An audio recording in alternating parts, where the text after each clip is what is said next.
All right, hello everyone. Welcome to the September Educational Affairs Committee meeting. Today we have a pretty robust agenda. If we can click to the next slide, we'll look at some of the work that happened over the summer in our district, and these are some of the initiatives that we'll be speaking about. Go to the next slide. As a reminder, this is our mission and vision statement, which guide and govern all of our work and decision making in this district. So we always want to honor those at the beginning of the meeting. If we go to the next slide. And then just a reminder that the role of this particular committee is to ensure a high quality and innovative educational program and to provide our students with rigorous, diverse, and engaging learning experiences. And so in service of that, we go to the next slide. We just want to remind everyone of our meeting protocols. So the meetings, as you can see, are conducted by a central office administrative team. After each presentation, there is a slide that has the word questions on it. We'll first begin with questions from members of the committee. And so we will rely on Mr. Pesky Smith, who's the chair of that committee, who will help us systematically ask questions. Then we will open up to public comment or questions. And where possible, community member question or comment, they'll be addressed by the appropriate administrator. And if there's a question that we're not able to address in this particular meeting, we'll make sure we circle back around to get people the answers that they need. Just a reminder that questions and comments should pertain to the topic agendas. And we do ask speakers to share their name and the street that they live on, because community comment is always for members of the community. And then with that being said, we are ready for our first presentation of the evening, which is Dr. Ian Sandberg and Dr. Jean Selecki and Dr. Christina Giovanetti, who will provide us some information on extended school year. Excuse me. Will we approve the minutes for that? Oh, thank you. I apologize. No, so let me go back 1 second. One of the first pieces on the agenda was the approval of the June minutes. And so the June minutes are shared on the district website, and they were shared to members of this committee in advance of the meeting. And so do we have approval of the minutes? So second. Okay. And then are there thoughts, questions, comments specific to the minutes? If I may, I just wanted to circle back regarding the agenda topic of discussion that we had. And maybe just by way of bringing the speed with us for that conversation. We sort of had an exploratory conversation about it.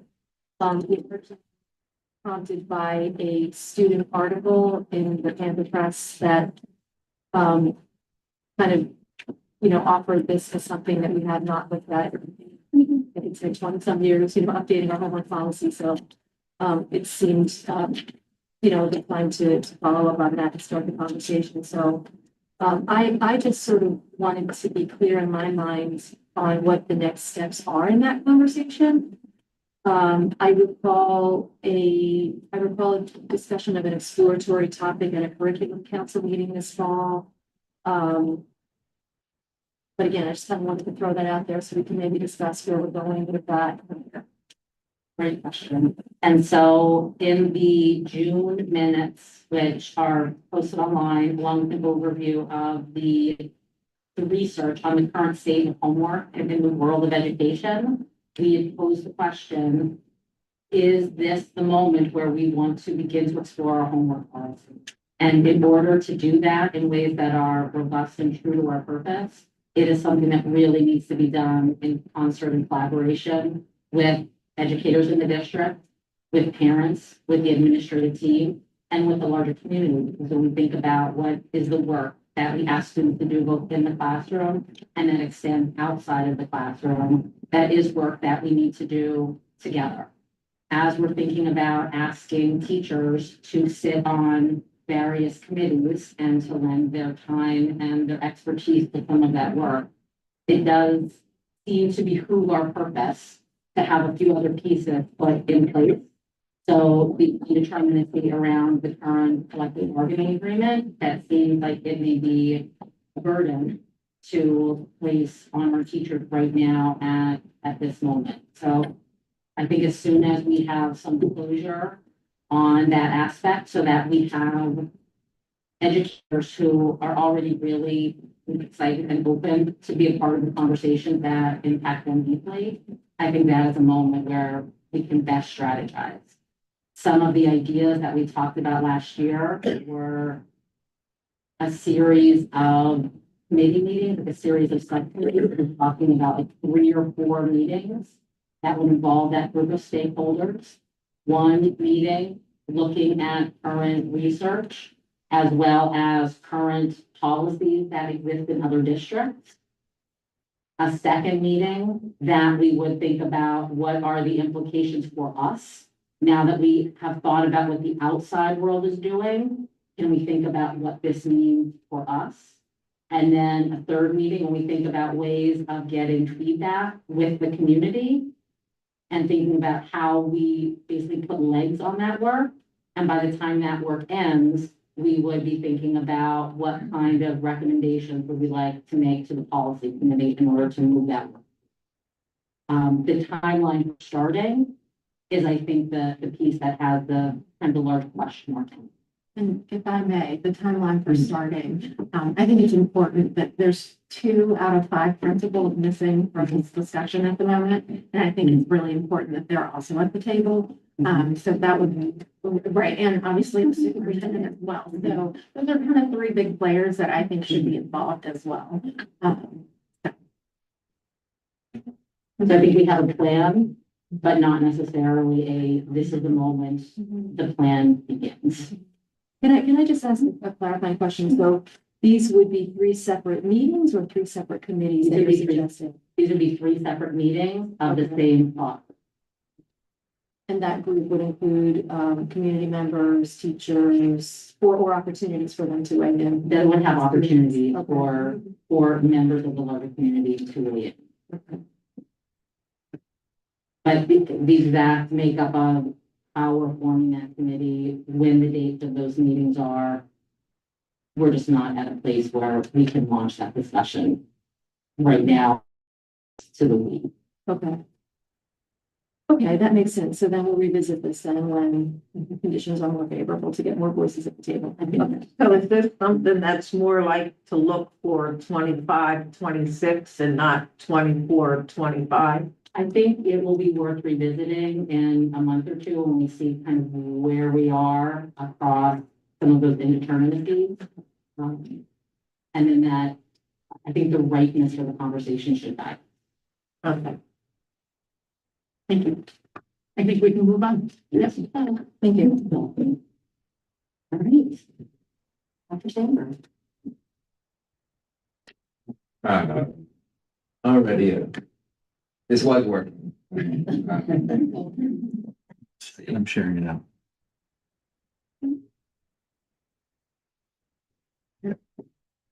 Okay, thank you. Appreciate it. Hi, everyone. Good to be back.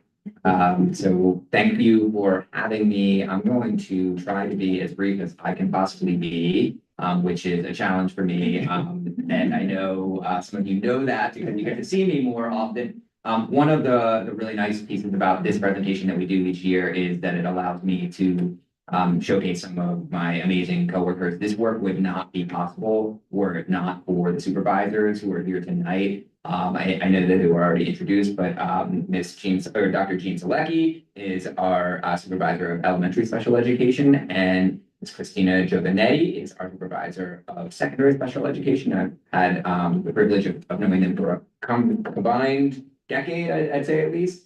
And again, we just this work that we do on behalf of students, particularly the students who require extra things out of school to make it meaningful, which is not be possible without their hard work. I'm going to just provide an introduction to the topic, and then I'm going to let them talk about what happened this last summer with ESY and where we're kind of moving forward. What I want to tell you, first and foremost, is that extended school year, ESY, is not discretionary. So we have to provide ESY programming for those students with IEPs who qualify for extended school year to in order to guarantee their federal right to a free and appropriate public education or FAPE. What I also want to say is that, you know, the students who need it, right? We need to think about these students are include, but are not exclusive to the most impaired students we have. So if you've heard of the PASA, which is sort of an alternative for PSSA, or if you've heard of the term low incidence disabilities classroom, like think of emotional support, think autistic support, life skills, so on and so forth. Those are the students, you know, who most certainly qualify for extended school year each year. There certainly are other reasons. When we make the determination to say a student is eligible for extended school year, it's always individual, meaning it's a child by child criteria basis. And you may, Mr. Henry, only qualify for one of your IEP goals, not all of them. So it's not a guarantee that every student qualifies for every goal, or all students in a certain disability category always qualify. Among those low incidence categories, though, I want to underscore that the state sort of support, or the state does support me in this too, and in that they have a designated group that they refer to as the Armstrong category. So these are students who have autism, multiple disabilities, so on and so forth. And we actually have to make that determination by a certain date according to the law. We use 7 criteria, and we have for you tonight. I don't know who has it over there. I want to also be mindful of the folks behind me. So why don't can I prioritize the? Okay, would you mind? Thank you very much.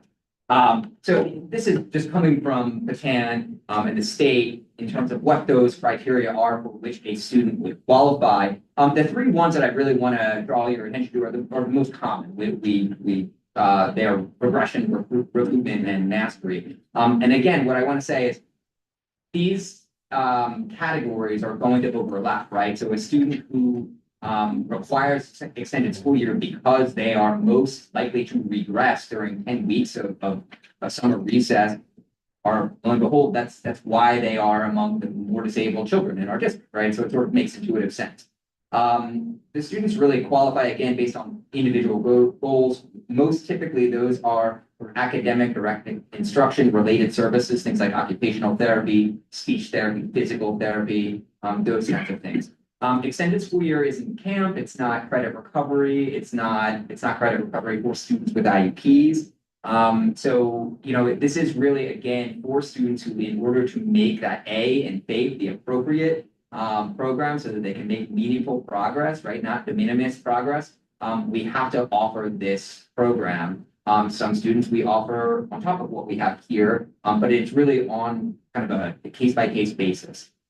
We received some significant feedback this last year about our ESY in our offerings. That feedback was mostly concerning 2 general areas. The first was it fun? I want to be clear that this feedback is like an awesome opportunity for us as a team to collect that and sort of think forward. How do we make the next year more fun? I also want to be very realistic with you in that my responsibility is to make sure that students' regression is mitigated, right? And this is one of the less glamorous parts of our work, which is that we're actually not charged with making sure that students make ample progress on their goals in the summer. We're really charged with mitigating regression. So we want to make sure that fun is there. We understand, practically speaking, kids are here for the summer. That is probably less than ideal for some students. You know, and I think we do a good job of sort of getting them in the door. But I think that there are opportunities that my colleagues are going to talk to you a little bit about where we can go. The other piece of feedback that we received was the sort of communication. How do we tell parents who are sort of, I think the term that we heard a lot this summer with veteran parents, right? Again, eligibility is made on an annual basis. So students sometimes are eligible this summer. They might not be next summer. So this does get tricky when we're communicating to sort of folks who are accustomed to going each year, because the programs are very specific. If a student is going only for speech, that program looks very different than a student who is going for social skills and all academics, let's say. So we did actually, though, for your, I'm going to ask you once more. Thank you so much. We did create a flyer that we've already distributed to teachers and had some pretty good feedback. Thank you, Mr. Henry, which just has our basic dates, which we really are able to select very early this year. We typically wait, but so we have those dates. And this is just a general flyer for any student who would be found eligible for ESY at their annual IEP meeting that could go to parents. So that's in full force. I've talked enough. I do want to turn it over to my colleagues to talk a little bit about our program.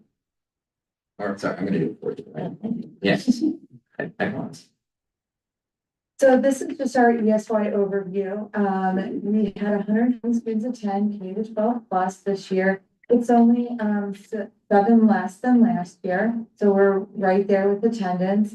For the 2024 ESY program, we did do something different this year in that we split the program. Elementary attended Wallingford Elementary School and secondary attended Strathaven Middle School.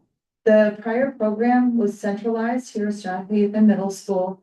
However, there were some challenges with that, especially with our younger learners, in that the school is really built for larger humans. And when you look at, please forgive me, but toilet height, when you think about access to desk height, chair height, we had to do a tremendous amount of work to modify the environment to help support our younger learners.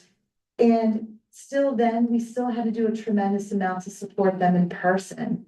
Having it Wallingford Elementary School really enabled more independent, going to the bathroom more independently, maneuvering around the school a little bit more independently. So we really just saw a lot more positivity from our elementary schoolers. It was somewhere where they were familiar. A majority of our low incident classrooms are at Wallingford Elementary.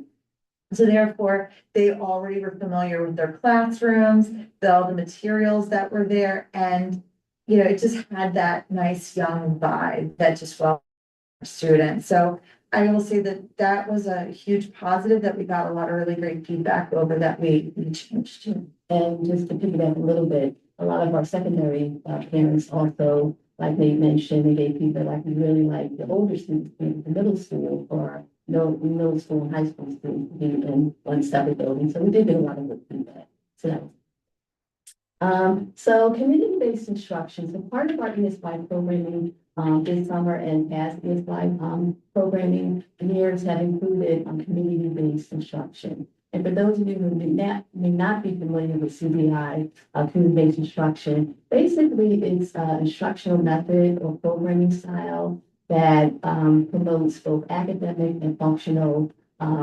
skills in the student's natural environment.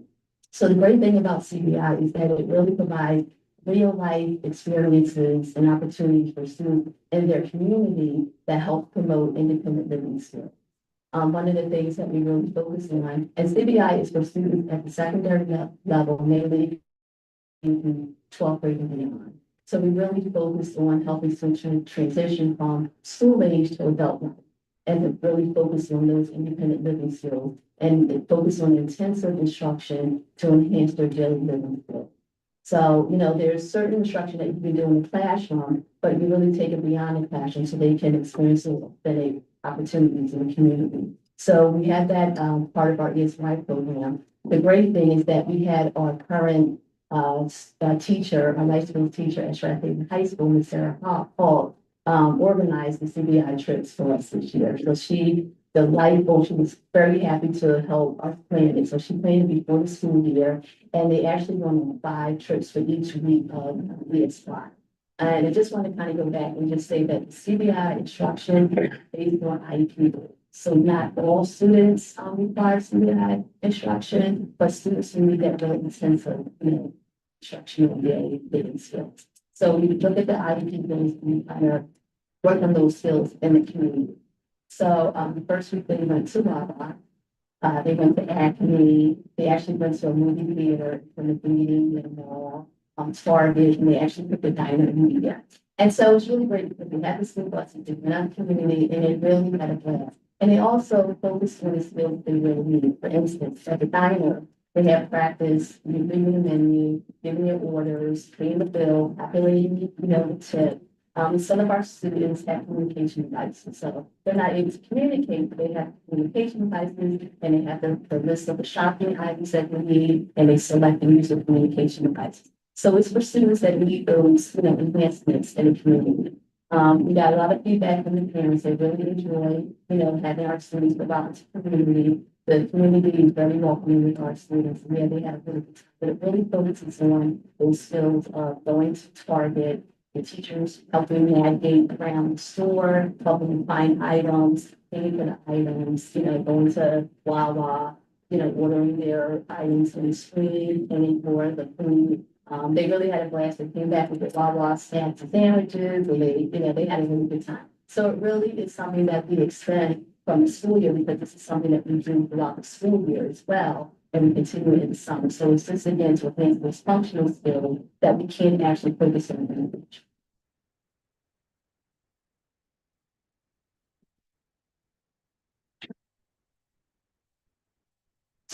Jeez, I didn't even notice the slideshow. My apologies. So ESY Social Skills Workshop. So Social Skills Workshop, a year ago, we had brought in-house. We previously had a contractor, and we brought it here and had our own social skills instructors and school counselors provide the instruction. We replicated that again this year. Social Skills Workshop was held in the PM. It was instructed by school counselors, just as it was previously. However, through more discussion, both with social skills providers, educators, our school counselors during the school year, we've also seen that a majority of our students just benefit from social skills, not necessarily just those with them in their IEP with IEP goals. So one of the things that we are going to do is we are going to break down the social skills workshop and instead of having it a standalone isolated program, we are actually going to have social skills ran in every classroom in ESY, regardless of whether or not the students have goals in their IEPs or not. Obviously, we're going to structure the instruction to facilitate the students with IEP goals in the group, but it also lends itself to different groupings and more dynamic groupings than just the students that are qualified for social skills workshop. Because students do benefit from students that have a different set of skills than what maybe they are working on. We've also noticed too that we're working on a lot of the social skills that align with our PBIS tiered interventions and some of the counseling that occurs during that. So we do want to bring that piece in as well. And the last part I think is really important is to highlight is that students that do have standalone counseling as related service or social skills as a related service, they will still receive their related services as outlined in their IEP. This is not a replacement for it. This would just actually be an enhancement for many of those students as well. So data and information for 2024 with PALS.ESY. So we had 120 students attend across K-12 and up. 58 staff members that included teachers, instructional assistants, related service providers. We also had substitute teachers that were here for cases of call-outs, sub-instructional aides, so we would have a full staff. We also had our contracted folks from BBA to come out to support our students. And we actually had smaller class size with 6 students in the average class. So another wonderful thing that we did this year, and I want to thank Andy Bensing, who is across the room from me. He said something one day and I thought it was just a really great idea. So we just did it. We partnered with the Office of Teaching and Learning, specifically Mr. Bensing, to create a STEM week during ESY, in which one of his STEM instructors, Brett Powers came in and taught different STEM activities to all of our students, K-12, in all of our programs. So we really did differentiate and gear different STEM programming to the various needs, everything from physical disabilities to different types of cognitive disabilities as well as learning disabilities. So we definitely thank Mr. Brett Powers for all of his time. The elementary also couldn't help themselves. We extended the following week and we created STEM Olympics, and it was an opportunity for students in different groupings to create their own machines. We had catapults, we had marble races, we had an egg drop. And again, it didn't matter which program. All students were able to have all of their activities differentiated for them to be able to meaningfully participate across them. And then this is just some of the highlights. K through 12 plus all had puppies. We love the puppies in our partnership with TLC, we're dog rescue. We also had really great opportunities. Secondary chose to do their own kind of yard game element. Yeah, where they did different types of bowling and bago and other things. We did STEM Olympics at the elementary level, but we combined all did tie dyeing. The elementary also had a very unique opportunity to partner with a nonprofit in the area who does different types of musical petting zoo. So they had a variety of musical instruments out where students could explore and learn different things that different musical instruments. So we really did do a lot of different activities, both K through 12 as well as the level, just to inject that fun. And one of the things I did forgot to mention in my past slide about the staffing is that a lot of our staffing teachers, internal, external, would like to come back next year. Did a little survey and was asked them, would you be interested in coming back? And majority of them said absolutely yes. They had such a good time that they want to return. So I just wanted to say that to you guys that we have some internal, external, but they're all like, yeah, we love to be back to that. Really happen time. So looking forward, I mean, ESY, I can't believe that we're even talking about 2025 because it's just September. But as Ian said before, the three of us are kind of thinking of different things for the upcoming ESY program. And some things we're going to tweak a little bit, and some things we're going to remain the same. So we're still going to have the 4 weeks for the students who require academic and learning skills, so reading, writing, and so we're going to have that 4 weeks. We're going to still have the 5 weeks for the students in our middle instance class. What we call them the summer panthers. Students are in our ES, our AS, and life skills support programs. And we're going to also lengthen the day for many of our students. So before, some students came from 8:30 to 11:30, and then the students in our middle instance class came from 8:30 to 1. So we're going to have all students from 8:31 so that everyone gets a full experience of it. And then we're going to enhance our communication by putting out the flyers. We did not met with our staff when we first returned from summer break, and we went over ESY, gave them information about the dates and the times and so forth. We gave out the flyers so they have all that information when we start to have the ESY termination meeting, like that's running in March. So we'll have that information, earlier to provide to families. And we're continuing to have fun. This is my first year actually doing hands-on dreams, been veteran ESY for a long time. And I just kind of came on board next year. But it was really a nice experience. It seemed like this thing when the staff really had fun. I'm gonna keep it going, more activities, feedback that we received and try to frame that experience and become something. Thank you.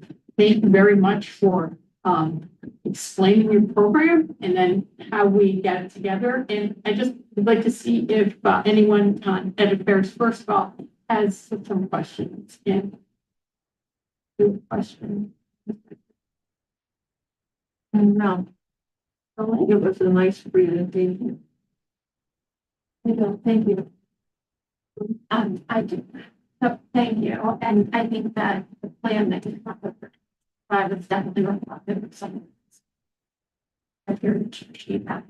I have one question in regards to the students who qualified. So we had 120 students who participated. Were there students who were invited that did not participate? And is that typical? And if so, like not specific to the kid, but like what would be reasons other than like maybe travel or something? Absolutely. So, okay, I was going to say, we do track how many students that do qualify, and we came in right in the range of what we did in previous years.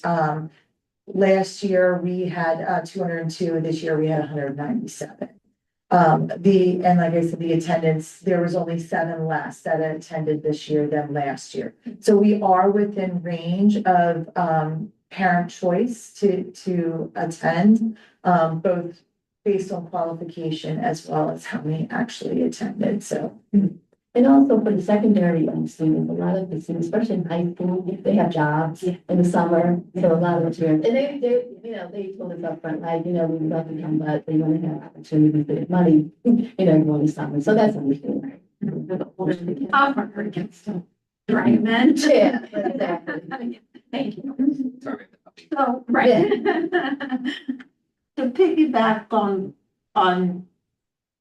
what Michelle said, you had 197 students that qualified. Mhm. And only 128 attended. So what outreach do you do to parents that are not putting their child in ESY? Is there any way that you circle back and find out exactly why the child is not coming, and do they need support at home to encourage what, so you're not starting fresh every September. That's the benefit of ESY, that the educational program goes on and it allows them to transition into the next year with less problems. So I'm just wondering if you do any follow-up to the people that qualified but aren't attending. Like you said, they had jobs, but some of them are just part-time jobs. So is it where you can offer 2 days a week for them to come, or 3 days a week for them to come? Yeah, absolutely. It's a 4-day program, but if they want to come 2 days, and sometimes they'll come, we're going to vacation and the first 2 weeks they're going to miss. So we kind of know that ahead of time. But one of the things that we do have are case managers, or special teachers, slash case managers, is once we get a lot of different confirmations, we'll have our teachers reach out to the families that have not confirmed and say, hey, we haven't gotten confirmation, will your child be, attending ESY? So we really try to get those last minute communications out there from our staff to get confirmation. Because we want to try to get as close as possible to the 10 minutes, so we can have, how many students are coming and we can plan accordingly. So, Is that documented? Like, is it documented, the amount of students or that counselors outreach to the family? Is there any follow-up to that? Any note taking by the counselor or the teacher, so that if the state comes in, you have proof that you did made every attempt to encourage the participation in the program. So that's all I'm asking. Yeah. Is it? I think it's a fair question. I think that is a pretty routine practice that when we reach out, I know through the software we use has a portal to, it's called IEP Writer, that we can document. That is not enforced, and that's the only way we document communication. But particularly in ESY, when we're very reliant on people who are not here during the typical school year, we definitely go through the protocols of the district in terms of communicating with parents and how to document that. So yes, is the answer. As far as the state, I can address that too. That the state requires that we have processes in place to determine who is eligible. The IEP states what that program would look like, and then we have a document called a NOREP, a Notice of Recommended Educational Placement, that sort of puts it out there for parents to agree with or disagree with. And I apologize for stating something that you already know. But the state doesn't, this is not a compulsory program. So even students who are subject to the compulsory education laws are not required to come to ESY, which is exactly why, as Christina said, they can say, hey, we're going to be down at the shore for this first 2 weeks. We've had students who have only come for the last 3 days, or only come because they know there's puppies are there on a certain day or what have you. I mean, we're travel staff. But yeah, it's not a required thing. So we want to, and I think that goes back to some of the feedback that we've received about why we do want to make it fun, because it would be mathematically perfect and our dream realized if every student who is eligible came. We absolutely want that. Thank you. And just a couple statements. I think he gets to go on the next round. Okay, no worries.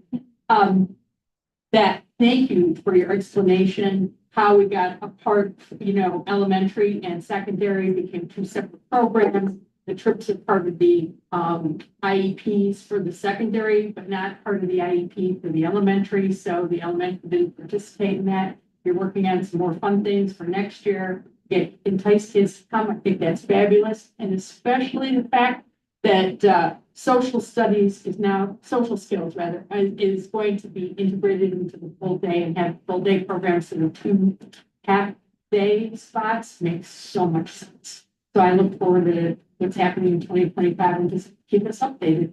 So thank you. Mr. Hunter. I had one quick question, but first, I want to thank you for presenting this. They've been very educational for me. Also, I think that the extended day is one of that, probably thanks for that. And thank you for taking the feedback that you got and kind of using it constructively. I appreciate that.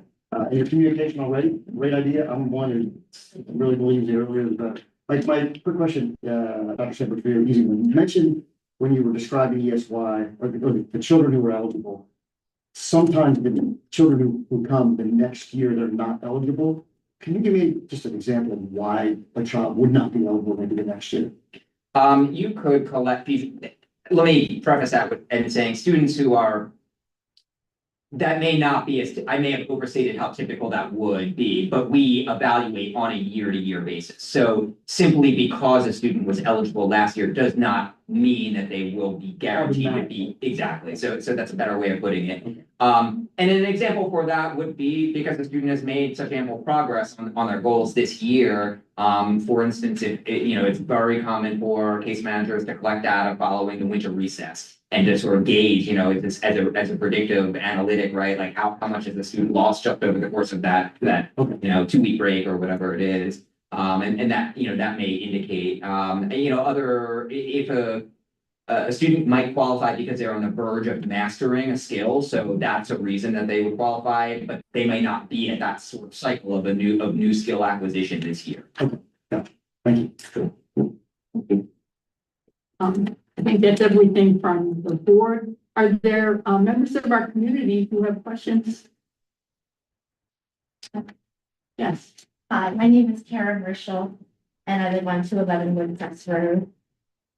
So I guess I have a question about CBIs, the community-based instruction. So my son will have been attending for 4 years consecutive, one after one. So I've seen different versions of ESY. And this year was a lot different in the sense that the community-based instruction activities were not extended or offered to all age groups. Because last year we did have them. We went to Lincoln Financial Field, we went to Upper Darby Playhouse to see 1 or 2 different shows. We went to swimming, which is, safety, which is awesome. And then I think there might have been a dairy farm one of the years. We also had like a huge summer Olympics thing where parents came in and helped run that. And all of that was missing this year. So I think as the co-lead of the neurodiverse education advocacy team, sadly, I was hearing an awful lot from parents. Karen, did you know about this? Do you know anything? And you talk to Ian, I can't believe this is really sad. And then they're showing up and they go to their classroom and there might be 2 other students in their classroom because this breaking it down to smaller groups of 6 students, if they didn't show up, then their child was literally sitting in a classroom with 1 or 2 other kids all day with no fun. And it's not that we're looking for a summer camp, and I see the wording here in this description. I think as a stakeholder, if parents are going to receive this, I think they would take offense to summer camp because believe me, as a child with special needs, I would love to send my kid to summer camp, but he has to go to a program like this so that he can maintain his skills or continue to consolidate the reading skills that he's almost or was a year behind on. And I would love to send him to a fun summer camp. So when we did have these community-based instructional activities, they were like the good mix between the two. And then children did get an opportunity to practice their IEP goals, being in a social setting and playing, having peer conversations, following direction, in a group setting, not eloping. I mean, these are all things that the elementary age school kids can also practice, and they didn't have an opportunity this summer. So I want to make that point about CBI. And if it was a budget thing, we don't know. It wasn't communicated. We didn't know a whole lot going into ESY this year, except for knowing when the dates were. Okay. We had communication that our assigned teacher would reach out to us. And I know for a fact, many parents did not get any communication from their assigned teacher. So they showed up not knowing who their teacher was or what the program was going to look like that day. That's unsettling. So I guess I have a question about the 58 staff members. When we say staff members, were they all staff from our teachers, or of what percentage was found as outside agency, teachers to come in and staff ESI? Do we know? I don't know the exact percentage, but I know the combination of things. So it was mostly teachers at our secondary, I think, we put out. But then we had like 5 or 6, 5. So 5 or 6 internal teachers from our own staff. Yeah. So 5 teachers for the secondary program. I mean, how many for the elementary program? For the breakdown between WSSD and contracted. Yes. So, at the elementary level, all instructional assistants were also WSSD instructional assistants. For teachers, we had 5 WSSD teachers and 6 contracted. So that's a lot of contracted teachers. And like I said, it was really disheartening when some of those teachers did not show up on day one. I don't even know if you knew that, Jean. I don't think you knew they weren't showing up until that day. That is correct. There was one teacher who did not show up on the first day when we were on.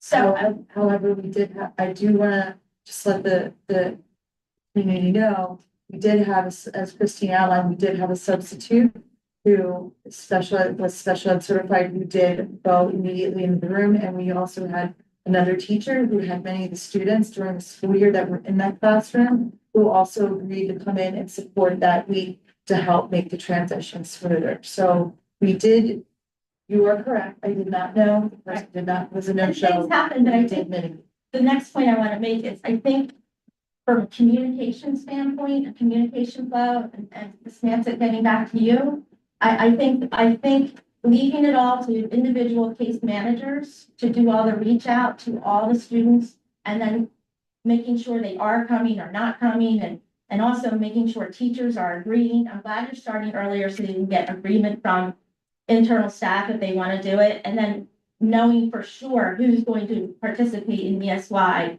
will help with the scheduling. It'll help with communication. I think communication should go out a lot earlier to parents to say, this is who your teacher's going to be, and this is what you can expect on day 1, and they'll have a schedule for you by day 3 or whatever.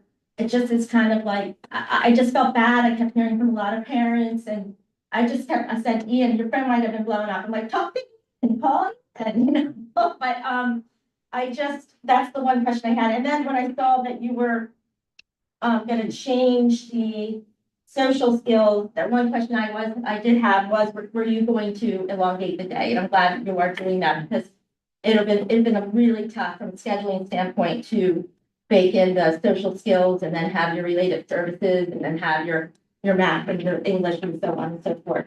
I guess those are all the points I want to make in terms of communication, getting more actual WSSD staff members to participate, and maybe having more students in individual classrooms, because I don't know if 6 does it, and also grouping like peer students with other peers.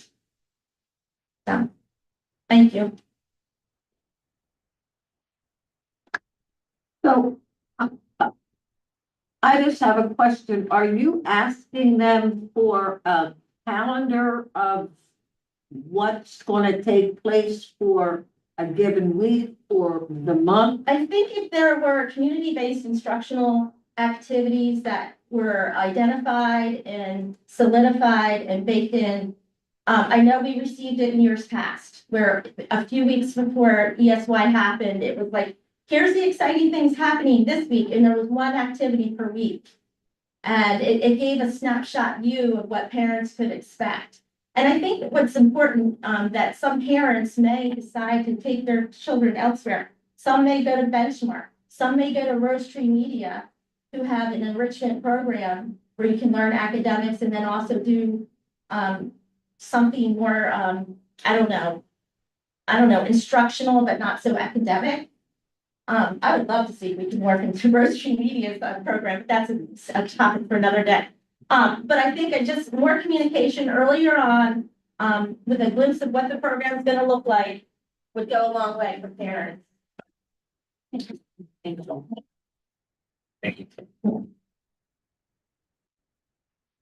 And with our Is there anything else from the community that we want to mention for the community? Karen, thank you for your feedback. Really appreciate when you come and share and helps us, you clarified, what families are thinking. So I always appreciate when you come to these thank you. meetings. I think it's great. Thank Yeah. you. so much. If I could just add one thing, because I too appreciate that feedback. Yeah. And I don't know, Dr. Sandberg, what you do with this typically. You rarely hear a parent advocate for larger class sizes. That almost never happens. So I appreciate that you said that because I think there's merit to that. So my question would be, and you guys may do this, so I just want to know if you do or you don't. Yeah. When you have low numbers due to absenteeism, Right. do you consolidate? Do you combine classrooms? Because that oftentimes happens. You don't leave a kid with one or two in a classroom, you'll move them over into another classroom. And if that's the case, I think that it would be important for the public to know that you do consolidate. So we absolutely do consolidate. In the case that Mrs. Richel brought up about the teacher, and it was kind of fortuitous that the first days when we found out that teacher was no longer going to come, the class size was very low. So it did make it very easy for us to consolidate those students. And actually, we never did reopen that classroom after we consolidated. We actually redistributed all the students in that classroom so that they could be with a qualified teacher. We also took a look at each child's unique needs, and we redistributed them in classrooms where we felt like, they would have peers that they could socially interact with.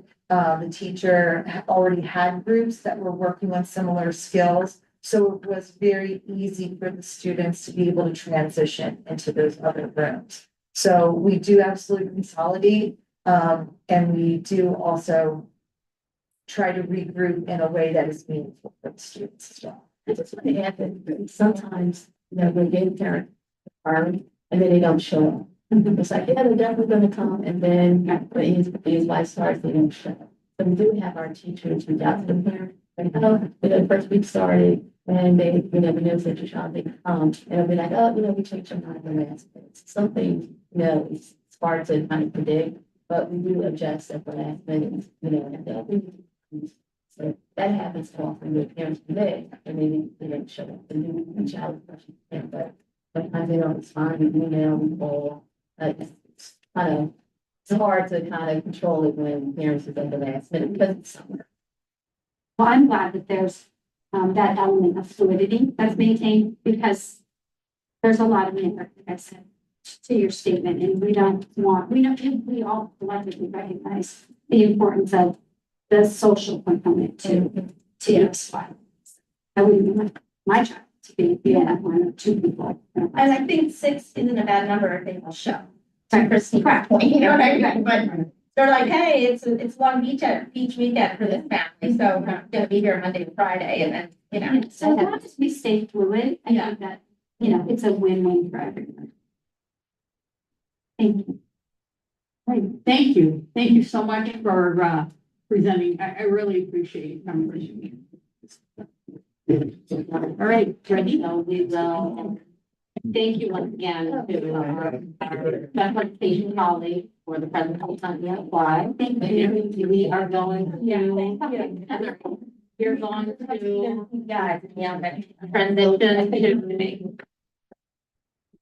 to the next part of our agenda tonight, which is Benzing is going to provide an overview of summer curricular work specific to math and science. Thanks, Dr. Pratt, and welcome everyone. Good to see you all again this evening.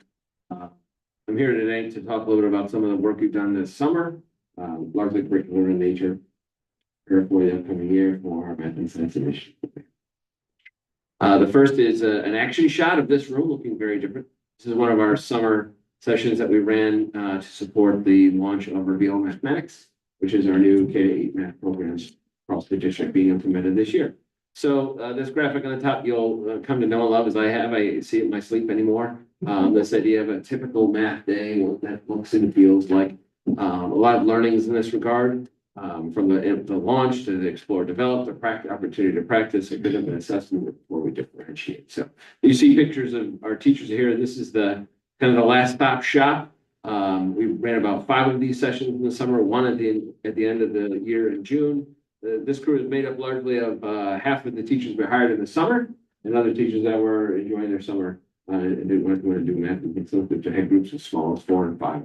I know, I couldn't bring it up. My wife even came in once for the session. She was afraid I was going to be by myself. Nonetheless, so a real dynamic group to work with us. Through that training, there's more in the Reveal math program than we could ever possibly unpack in any given day. That's one of the learning things. With all of these layers to any given lesson, it was pretty clear to us that we said, if we do all this, we're going to get to chapter 3 and it's going to be May. So there's a fair amount of siphoning we wanted to make clear for our teachers as they came in this year. So we reached out and our goal was to try and get, and I really want to give a lot of credit to our teachers, to try to get one teacher for every building and have representation across the district. This is the response we've had. And you can see in most cases we have more than that. In a few cases we only have 2 across the district, but generally speaking, these curriculum writing teams spent a great amount of their summer to work and try to prepare for curriculum guiding documents that would help teachers siphon through all of these layers of materials and resources, all of which are very beneficial. And 3 years from now, I think we could know we need to grab this and we need to grab this. Oh, this came in, I need to grab this. They have these tools, but year 1, 2 months out, we didn't want them to have the feeling, that I get often when I walk in and I pull my closet doors, like, whoa, there's a lot of stuff here we have to siphon through. So would you mind just clicking through it? I just have a few of the curriculum documents to share. Okay. Thank you, Paul. 1, 5, or 7, any votes in the room? Just go to the tab if you don't mind, Paul, that we already have loaded up. That way there's no commentary. That's science. Go up there, grade 1. Let's pick grade 1. Perfect. This is kind of a typical scope and sequence that they built out for us. And click on the Unit 2 link. So they have kind of a time. This is a 30,000-foot view. And the team went ahead and built, and you can see, if you can just slide over and make it a little bit bigger so we can make notes. But this is an example of these curriculum documents. The idea being, you've got, slide decks created, lesson plans, standards that they're focusing in on, materials directly linked for them. And it's interesting because as you roll through different grade levels, different things you can report, the younger primary grades, all about the vocabulary. Lead that at our fingertips. What's the vocabulary? So we have that ready. And you'll see that the 2 right columns are really, for those of you that attended these sessions before, the right 3 columns are really all about enrichment, differentiation, alternate resources, and these things are packed for our teachers to kind of reference. Yeah, so every grade level has one of these.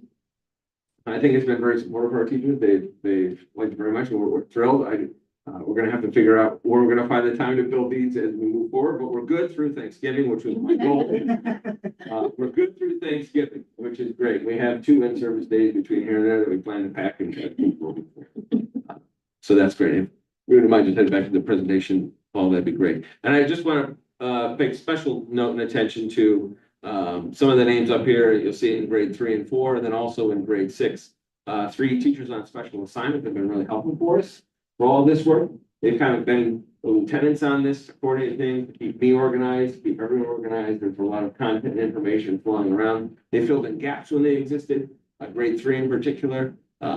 Shelby and Jenny at the elementary level and Chad at the middle school level have all been on the math vertical team. When we started this 2 years ago, they were pilots for Reveal. When we piloted it as an option, they attended all the trainings with me, bless their hearts. So they said, we think we'd like to really be involved in this implementation. I said, well, that's terrific because I need to know. So they stepped forward and have been invaluable to this process. I'll say. And you'll notice this goes all the way through grade 8. I met today even with the middle school team, and I said, okay, we're good for the first half of the year. They're a little less into the cute slide decks. Like, yeah, that's going to keep going with the content than their elementary fellows. So we laid out a few times, and worked with Dr. Metsank at the middle school to find some time to make this work happen. So we feel like we're providing the teachers resources that everything we could possibly think of. Is it going to be smooth all year? No. Are there going to be bumps in the road? Absolutely. But we're trying to be as proactive as we can, seeing things come down the pike, including rubrics to support the assessments. We're also taking a look at a future session, possibly at moving away from percentage or proportion for a second, third, and fourth grader, more of a standards-based grading model. There's a lot of energy behind that. We started to build those this year with the TOSA. We're piloting that with our teachers if they so choose to move away from a 23 out of 25 to more of a standards-based approach. We're having a lot of energy behind that with the hope that we have 2 and 3 year plans here that we could possibly move towards a grades-based rubric, a mastery-based approach where you did great on these 2 standards. This one's a little weak. Next chapter, we're not putting that on the shelf. We're going to keep circling back and hitting that one standard you need. When you put a 20 out of 25, you've actually pretty well got to be. In fact, the matter is they may have 2 standards matched with 1 standard. So when we make that move to a standards-based approach, it's a real area of growth. So we're excited about that. That came largely out of this group. So that was a nice benefit. Science was also happening. Smaller curriculum writing teams, largely because the ask was much less. At the math level, we were asking them to help us write an entire unit for an entire course for an entire year. On the science end of things, we were asking them, because of all the heavy lifts that are happening in the district, just to write one solid steels aligned unit that we could all get behind and implement with fidelity. Those of you that have been on this training for a little while with me know we've already implemented the engineering as elementary units. There's one already in the books. This summer we wrote another one. I'm really excited about grade 2 on materials, a materials-based unit Jen Holt and I've been working on.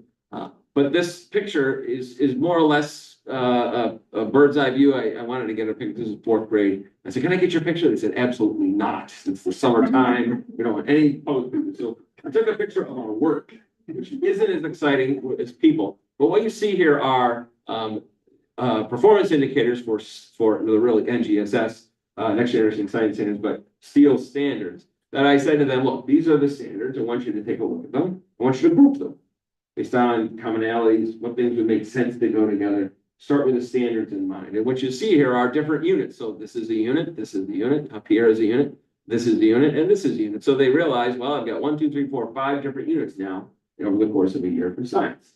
When we looked at them more closely, we realized this particular, this particular here is our land and water in 4th grade. We're already doing it. We need to make some adjustments to bring in phenomena and start with questions. This is our electricity unit we're kind of already working on. But this is on waves and sound, and we have no idea what's going on. And I said, don't worry, these don't go live till 25, 26. They said, oh, God. But they did take me up on this unit, which is on the adaptations of animals, a life sciences unit. So this is the one we focused on. So we wrote this unit with the help of some of the resources we have already, Mystery Science being one of them. We pulled from the Wonder of Science, which I absolutely love. I've lost many hours on the Wonder of Science website. I encourage you all to check that out. And that's wonderful. Next summer, we're going to take a look at the sound and waves unit, and then we'll have 3 solid steels aligned units running into that we're all agreeing to implementing with fidelity coming into the year next year when they're live. So more of a slower rollout approach as relative to the reveal when we had the whole unit. So that's been pretty exciting. Would you mind, like, oh, the physics, yes, the physics.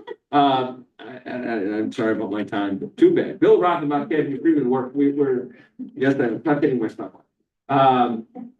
We're doing a little bit of a revamp, and this is a preview, I think, of what might come. Would you mind just click on the Gen Hole grade 2? Oh, that'd be great. Yeah, grade 2. So, click to the right there. It's up there. Yeah, that's beautiful. Yeah. Matter materials, this is our grade 2 unit. This is a story mapping that we're encouraging the teachers to build with our students. This is on matter materials. We kind of work through this. This is on a wonder of science, the idea of reversible change and irreversible change. This is a message we're trying to get across to 7-year-olds. As we were reading this, I'm thinking, I can't think of a irreversible change. So don't look up there, try to think, what's an irreversible change that you can think of? Ice cube. You say that good line. Fire, absolutely. It said something on fire, yeah. And you mentioned ice We cube. can reverse it. Very good. So this is an honored group. This is an honored group. None of you are. None of you are 7. None of you are 7. So good job, you passed our 2nd grade science unit. I'm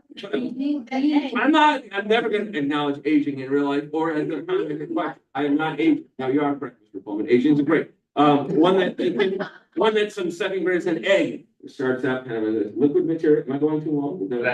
Paul's giving me the note. When multiple voices go off, nobody can hear anything. That's fine. That's fine. So the egg would start, we'll go with 1. We'll be direct. Thank you. Thank you for that feedback. When we cook the egg, that's irreversible, right? That's. I apologize. Yes, we get excited about it. So this is the goal and the idea of what we're trying to get at. Ask questions.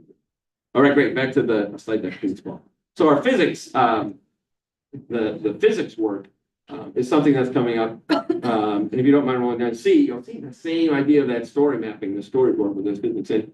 These folks we're trying to get them more standards aligned, right? You see the steel standards right at the top of that document. And then we roll through and try to map this through both steels and NGS.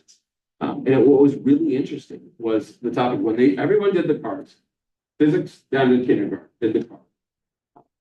The physics department, this is Bill Rothenbach, Kathy Freeman, teacher of physics classes. They said energy seems to be really important theme. We're going to start out with that as our core idea and roll that common theme throughout. 1st grade team, that's the 1st grade, 6 years old. Energy seems to be a really important theme here. We're going to roll it right through. I literally had the goosebumps in my hair. Like, what's wrong with you? I'm like, nothing. This is amazing. They had no idea. But this idea of starting with the standards and building from there is, I don't want to say it's new, but we're having codified and laid out. So this is great. Back to the, I thought I'd throw it out there. To the deck. Yeah, so the pre-calculus, you heard me talk about that last year, and then I'll wrap it up. Carolyn and Beth both did a lot of work this year in the AP pre-calculus, which is the new course for us, new course in general, that we're taking a look at, and that's will open up a lot of access to us, and they've done a lot of work. So I just want to thank these names are up here. That there's a lot of teachers that did a lot of work in a time frame this summer, which typically isn't popular to do, but I thought the work is really important. And they rolled up the sleeves and did a lot of good important work with me. So I'm very thankful for them. So it's been a busy summer for us. And I don't know if you have any questions or you want to go first and then we'll ask questions. Okay. What's that? Questions about math, science, physics? No, it's exciting and, is this a new approach to teaching that this curriculum is offering? Does it have something to do with the audits and the strategic plan? I think one of the things the audits mentioned was the idea of gearing our curriculum around standards, having a consistent standards-based approach across the district. So that the child goes through NPE and what goes their way to the middle school is on a different team than another child in middle school and has a different teacher at the high school. They have a similar experience, someone else that went to SRS and on the different middle school team. So that's the idea of building a standards-based curriculum. And where did that come from? I'll come out and say that's something that anyone in curriculum wants for their district or any audit or strategic plan ever came around. I think the strategic plan of the audit put a big flashlight on it for all of us. But we're, is it new and is it different? I think it's a shift, I would certainly say, certainly on the science side. You know, these, to move towards NGSS seals. Pennsylvania is a little behind, I would say, relative to other states, New Jersey, Vermont. I spent a lot of time talking with curriculum directors there. They've been doing this for 10 years, not new to them. But we've had a, you know, a nice shift, I would say. Is this, something that other schools in our county are doing? Are they ahead of us, behind us? Are we the last on board with this? Yeah, and as long as I've worked here, I tried to focus on our students, our district doing the very best we can do, and not so much the race. That said, when I sit in the curriculum director meeting and we're all around and looking in the room, we're all saying the same thing. The steel standards are coming next year. What are you doing? What are you doing? What are you doing? And we share ideas and we're in a similar position, I would say. It's in a different place, but I think where our district is, you saw the list of the teachers on board with this. I'm excited where we're headed. Thank you. That didn't really answer a You're question, right. but I'll take Yeah, it. you're right. Ms. Dudley. Not a question so much, just a comment. Also feeling grateful to our teachers for all their hard work on this. A lot of names up there, a lot of work. Just feeling grateful for that. Yeah, I echo your sentiments as well. Thank you for all the wonderful teachers, and I wish I shared your enthusiasm for math and science. Thank you. Yeah. You're making my heart sing No, but because we're aligning to standards, and I am very excited. Great. So, and the work, you know, the backwards planning and the, you know, putting the standard, this is like all the right stuff. So I think it's great. Great. Really happy. Thank you. Actually, one more thing, there's an equity piece here too. You know, you mentioned, you know, consistency across all of our buildings. So I wanted to just, yeah, also. Okay. Yeah, even at the secondary level, when we sat down and we did this back in August, we ran a session. Well, first we ran this with the business team as a driver and see how it would go last June.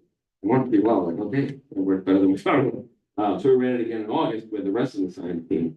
And that came up, like, who are we running this, who are we designing this for? And our response was everyone needs access to these. This is the goal. This is the standard-based approach. They all accept it. The output might look a little different, but they all should have access. So that was a good shape for us. I'm just gonna add that I liked hearing all of the references to standards-based assessment and thinking in terms of outcomes, because it's really important to make sure that students who aren't proficient don't get that 24 out of 25 and then we move forward. Yes. And that creates gaps in learning among certain populations, but really any students has the potential to, you know, fall behind in any given area. But that ensures that they don't, and especially at the earlier, at the primary and the elementary grades. So I'm glad that it's already being discussed and we're thinking about it, not just in terms of a formalized standards-based report card necessarily, but just in general terms and how we're thinking and developing. So that's very pleasing and exciting to me. And please, please continue to update us on Reveal, because, you know, that was a huge amount of work you did this summer with Reveal, and And we invested a lot of money. in Reveal, and time and energy and all of that, and you know that it's also, it's doing what it's supposed to be doing. So, That's it, yeah. So if you can continue to let us know how it's. yeah, to that point, just so you know, we literally today from Dr. Mansenka confirmed our fourth date for Reveal Mathematics Information Nights, the flyer. Rachel O'Reilly that's not her last name, she got married. Oh, she got married. It's making the publication for me as we speak. Literally, I have the rough draft. We have 4 nights in November for Reveal Nights, the information night, one at each of the schools. We're excited to have that. I started getting the toast and excited about that. Like, right here. Great, thank you. So they're on their way. Great, thank So you. they'll come up on Peachtree. Yeah, they're gonna be published everywhere. Yeah, I'm gonna put the big banner. You know how they have, you see the people when stores go out of business? That's gonna be me, but with the Reveal information. So November 4, 13, 14, 21, if you're interested. Right, Mr. Henry. I just wanted to say, Mr. Benson, thank you for all the work you did this summer, all those teachers up there, they did great work. Thank you so much. Dare I say, thank you for all your energy this summer. And I did run into a longtime teacher leaving, this summer. She was leaving some of the work you guys were doing. She was very complimentary. I had everything set up, what you were doing. It was unprompted by me, and she was very complimentary. With your team and everything. From our families. Questions about dance, field standards, Yes. Karen Rischel, 211 Woodcrest Road. I sent Dr. Bensing a really long email, so we're gonna meet because I have lots of questions, but I thought maybe this one question would be helpful for the board to hear. There's a lot of baked-in assessments into Reveal Math, as far as I know, to see how the kids are doing and things like that. But how does this then correspond with the math assessments that the children are getting 3 times a year for benchmarking? And does the math assessments, do they go by the standards? Okay, 3. Well, I was just nodding Oh, okay, information. no, okay, are they standards based? Okay. So that's my question, I guess. How does Reveal, integrate with math? Great question. So, in the Math in Focus days, they're really independent entities. MAP served as our benchmarking tool. We used it as a baseline. It's coming up in September. We measured again in winter to see how our kids were progressing. And then again in the spring to see if they met the goals that the first 2 data points kind of projected out for us. And they're really kind of independent in the sense that MAP was very highly aligned to standards in the K-8 level, but Math in Focus was not as aligned. We did a lot of work internally to make it aligned. And again, for those of you that have been on this train a long time, it's because we adopted Math in Focus before the 2014 standards came out. That said, Reveal is very much a standards aligned curriculum, as is the math assessment. Right. Not only that, one of the main selling points for us for Reveal was that it correlates nicely to the map, and that's going to take the map data when the students give it and use that as an input, give it a diagnostic output to our teachers to say, based on the map they're already taking, we're utilizing that data and getting a prescriptive diagnostic for this child, this child, this child, this child. Okay. Now, I will say to you, what I've said to our teachers was, this year, I want you largely just to focus on the program. And this is how it's implemented and to go one step at a time. You got the you get the inside loop. On March 14th, which is Pi Day. Okay. I remind everyone. There is a professional learning day, a professional development day where we're going to get trained. It's a session that's been affectionately named Getting Digi with It. Oh, cool. Where all the teachers are going to get trained on the digital component of Reveal. I did not want to do too much in year 1. No. So, but year 2, our hope is we're still taking math. We're still going to use that, leverage that. That we're going to have the McGraw-Hill end of it, leverage all that data and give us outputs, but not until the teachers get trained and not until we have a good sense of it. And I'll let you know a good date for us to hook up. Yeah. But I will say, I wanted to say thank you because I've never seen someone come in so quickly, hitting the ground running, evaluating the program, vetting the program, getting through the board, getting it implemented. I mean, lightning speed, and you're always so pleasant. So I want to thank you for that. Thank you very much. You should see me in an hour. Yeah. Not when you're walking the track, right? That's true. Did you see me walking the track this summer? Yeah. There was a couple of times before. No, I heard of. Yeah. And people do not bother. Any other questions? So Dr. Benzing, I want to say. I just want to interject, this, Mr. Benzing. I'm not a doctor. These two have had me on them for sure. It's a those 3 sharp in John. I want to say I wish my kids still going through the school district because this is better than what they have. And the fact that you're doing this is absolutely fabulous. It is. Yeah. So the one thing I want to say, I work with kids from across this country. And my business is blown up on the West Coast. I don't want to compare us to our close school districts. Because what I find is the kids on the West Coast, and I and this is what part of what I was gonna talk to you guys, I'm gonna show you what they're doing. Sure. I don't know where it is, because I get them as sophomores, juniors, and seniors. But I don't want to compare them to the 5-county affiliate, because they're superior to it. In terms of, and agree, I get top kids, and we are a school district, and we deal with meeting kids' needs all across the spectrum, and I think this curriculum definitely does it. But I think sometimes we gotta look outside the Philly area, because I think the Philly area has honestly, and I wonder if it's an East Coast thing, because I have kids from Virginia, I have kids from New York, and unless they go to STEM academies, right? We are way behind some of them. If we're looking to our close neighbors for standards, I wouldn't really do that. But this is visually fabulous. Yeah, thanks.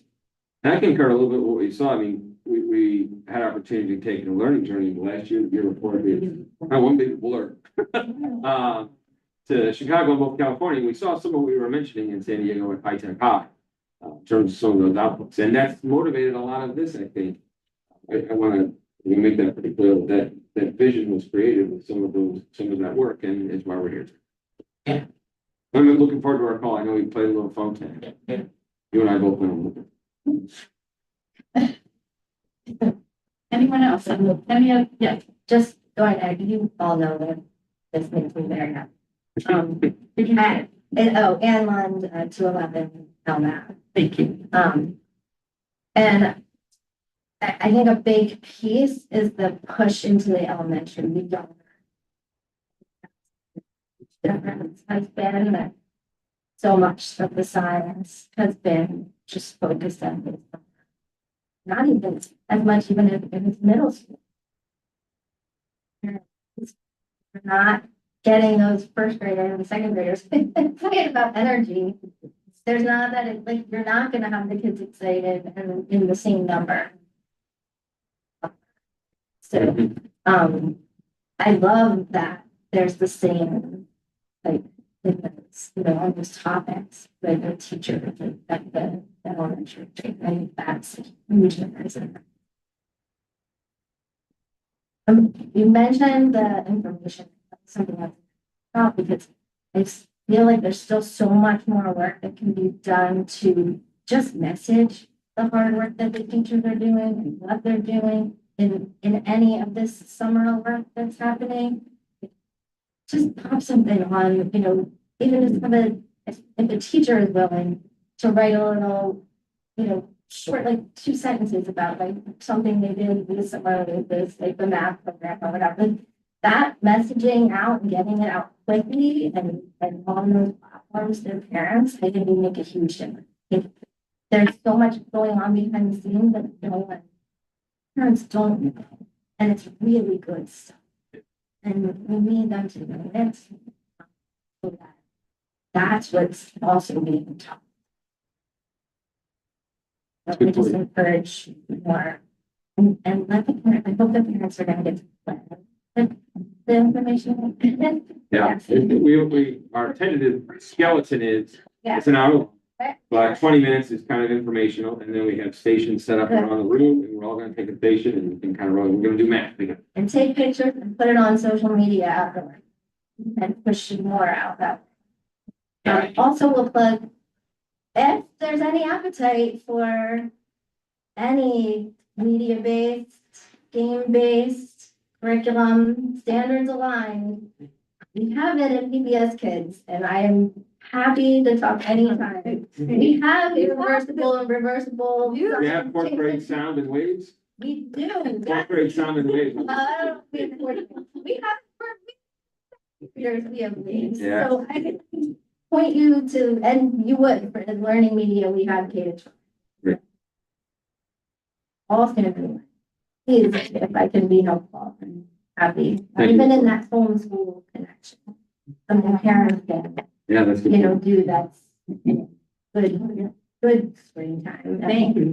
We have 2 ringers in the audience that run the strategic plan for curriculum to read in this one. They're here. They're ringers. Anyone else from the community? Okay. So in that same vein of celebrating our teachers and honoring the curricular work that was done this summer, I also wanted to give a huge shout out and thank you to the middle school ELA team. So the majority of the middle school English language department came together to work on curriculum this summer. And so hyperlinked into this document are kind of the fruits of their labor. So if we click on any one of those, I can kind of talk through that document. So we can click on either sixth grade, seventh grade, or eighth grade. And so one of the goals was to think about what unifies us, what holds us together as an ELA department, and how do we share that information with parents and our community in a really public way. And so what the teams worked on is not just the scope and sequence work that looks in some ways parallel. The structure are a little bit different because in the humanities, we tackle building standards-based curricula in a slightly different way. But some of that back-end work led to the creation of these common core syllabi. So if you are a sixth grader in the Wallingford-Swarthmore School District, your child came home with a variant of this that will also be shared at open house. And so teachers will personalize the course to the needs of the students in their classrooms, but that what a document like this does is it guarantees these are the viable experiences that we as a sixth grade team believe are important enough for every student to be able to experience. And these are the learnings that we are committed to as a team. And so if we look at that, or it's kind of the overview of the year, that are these little like 2 or 3 sentence overviews. If you want to know what a child is going to do during the first quarter of the year, this is what the sixth grade team is committing to. If we scroll further onto the next page. Can you blow that up a little bit? Can you blow it up a little bit so it can? I'm not sure if we're able to blow it up on this screen, but we hyperlinked it. If we have, Okay, never mind. so if we want to blow it up, we most certainly can, but just for everyone who's watching this at home and for all of you in the audience, every place in this PowerPoint that has a hyperlink is publicly available to you. And so if you are watching this, you can access anything in the PowerPoint that is hyperlinked, that is something that is public and available to you. The teachers were also asked to think about how would you visually represent the year. And so the ELA teachers, the department thought about these buckets of like reading, writing, grammar, vocabulary, and text that we wanted to expose students to. And then what is, to me, one of the most exciting parts of this document, if you scroll down a little bit more,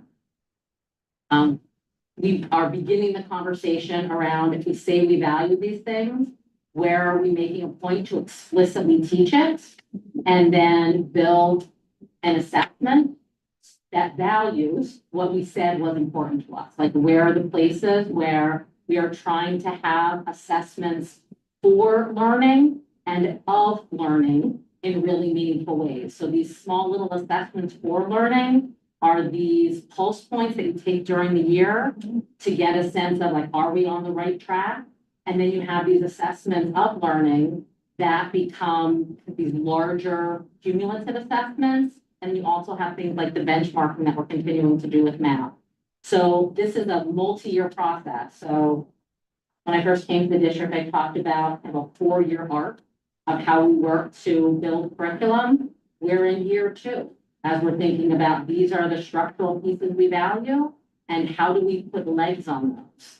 And if we scroll a little bit further in the document, for those of you who are most excited about standards-based instruction, the 3rd page on this document are what the standards mean when they are distilled specific to the grade level. So it's one thing to say, 6th grade students will learn about theme. Well, what exactly does that mean? What does that look like? And so when I talk about the nutrition curriculum work, I will show you how we did the deep dive into the standards. But each one of these learning targets, each one of these learning goals is distilled directly from standards, is instilled with grade level appropriate tasks. And if something has an arrow here, if something is bulleted here, this is something the team is saying we are going to provide explicit instruction, opportunities to practice, and we are going to gauge student success against these standards and skills over time. So thinking back to the conversation that Andy was just sharing, that Mr. Benzing was just sharing about how important it is for us to think about these are the skills and practices that students are coming to understand, and we will visit them recursively over time. And when the work of a classroom gets centered around this is the learning that we want you to demonstrate, all of a sudden it makes it ripe and easier to differentiate because different people can demonstrate their learning in a variety of different ways. So the clearer the learning target is, the clearer the learning goal, the irony is the tighter that piece of curriculum is, the greater freedom both teachers and learners have when they're thinking about the myriad of ways to differentiate success. So this work, we keep scrolling down. It looks like, oh my gosh, it's a one-page document with a lot of different bullet points in it. But that idea of taking this one pager and saying, this is what we value, that was the absolutely incredible work that the middle school English department did as a team. They came together to think about, this is what we value. These are the structures that will help all of us. And then they dissected that across the different grades. And so you'll see hyperlinks to parallel documents across grades 6, 7, and 8. And then some of the other details are, these are the logistics of the class, just kind of some ongoing conversation about what students will experience in middle school. And like all 3 of the curriculum directors in this district, we do believe in curriculum as experience, and we believe in curriculum as living and growing. And these documents don't just sit on a shelf. And something that warmed my heart, that made my heart sing, is when I walked into meetings over the summer and people had draft documents from November professional learning meetings that had annotations on them from things that they saw and noticed during the course of the year. So we see those kinds of documents, and we see it in math too. We see it in elementary ELA. When we see people using this work and it helps to guide and center the work, then we know curriculum as experience it's getting into our bones. If we go back to the main presentation.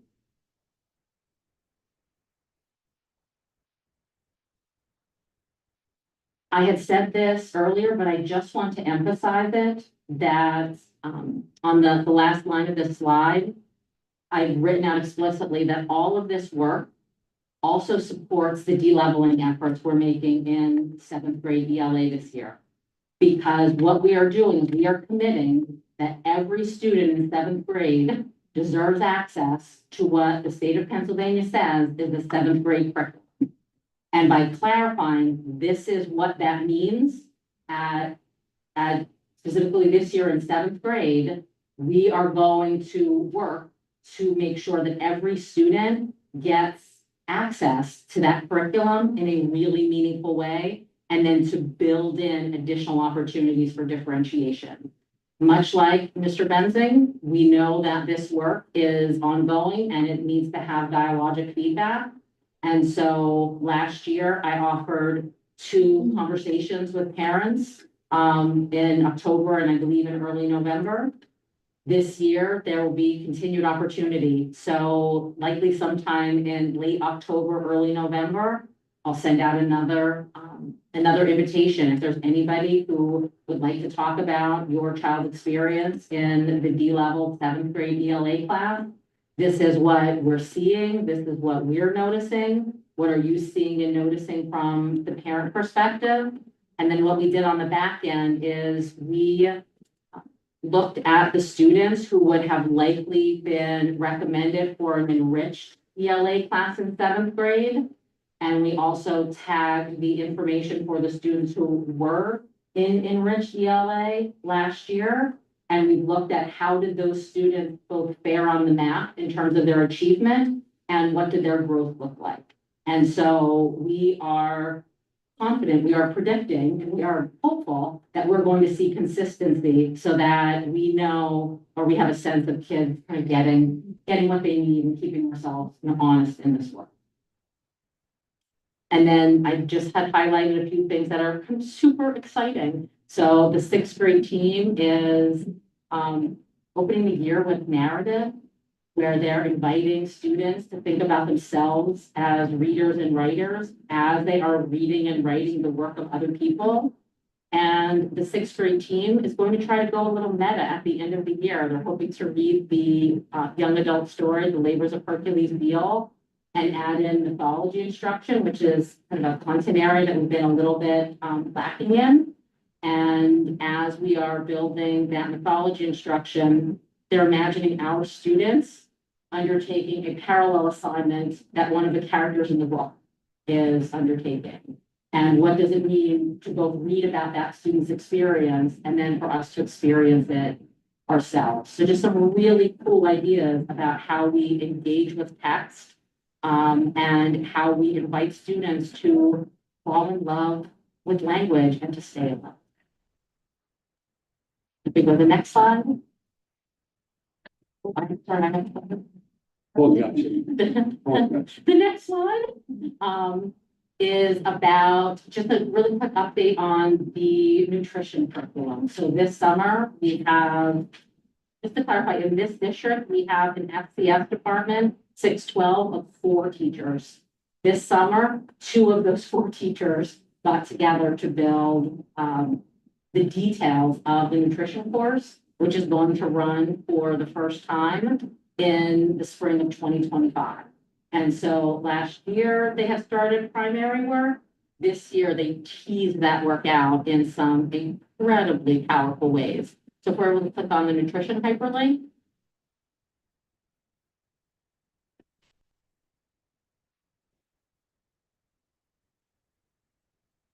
This is an overview of what the standards break down, how we dissected the standards across different grades and levels. You Zoom. Yes. Good.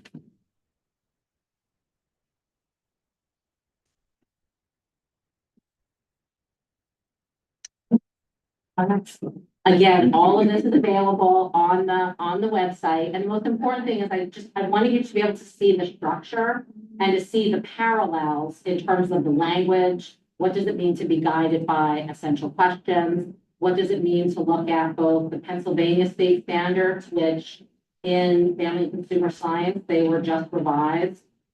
They were revised over the last 3 years, but they have been finalized very recently. So what does it mean to look at those standards in our discipline and put them in conversation with the national standards, which are even more robust? And then think about what are the specific questions and learnings we want our students to have. If you can scroll down to the bottom of that little grid, you'll notice those are the learning targets. So on the ELA document, the grid that had all the little bullet points, it said this is what students are committed to learn. That's how teachers got to those. Just so you can see some of the back end thought work that went into this work. And so if we could go back to the slide deck. And then I just wanted to share that we've already talked about this new course in a future board meeting in October or November. There will be some of the resources that will likely request purchase in October or November so that we have them in time for the January course. We want to make sure we're getting the right resource that meets all of our needs. So curriculum precedes resource. And then that is the update. What's that? No, at this time. Okay, Ms. Billett? Just an observation. Did I notice correctly for the ELA writing teams for grade 7? I think it's important to highlight that was in consultation with both a gifted and a special education teacher, is that correct? That is correct. And so that's something that I should have highlighted in this presentation as we were having the conversation about both building the ELA curriculum and thinking about what would be the optimal D-level experience. We did not do that as a content team alone. And so the 7th grade ELA team worked with our gifted educator, Mr. Mark Dijon, and worked with Ms. Hurt, who is one of our amazing special education teachers. So that idea of having everyone in the room at the moment of build was something that was really important as we were starting at the level. Thank you for pointing that out. I was just gonna say how I think that this, I wish when I was a starting teacher, someone had handed this to me because, I mean, this is a win for all stakeholders involved, the teachers. If you're a beginning teacher, I mean, to have it hyperlinked, we're gonna use this assessment. This unit takes 2 weeks. I mean, that's terrific for the experienced teachers. It gives them their base so they're not, you know, in the weeds with that, but then they have, you know, the flexibility to differentiate, as you mentioned. And then from the parents and the students' perspective, you know, I can't tell you over the years how frustrating it's been, you know, oh, I got this teacher and they don't do that, or, you know, this teacher does, and it can be disappointing and frustrating. So I love this. I think it, you know, I know that we're going to review, our teachers will review. I would have been the teacher that had it printed out with like the highlighted. That would have been me.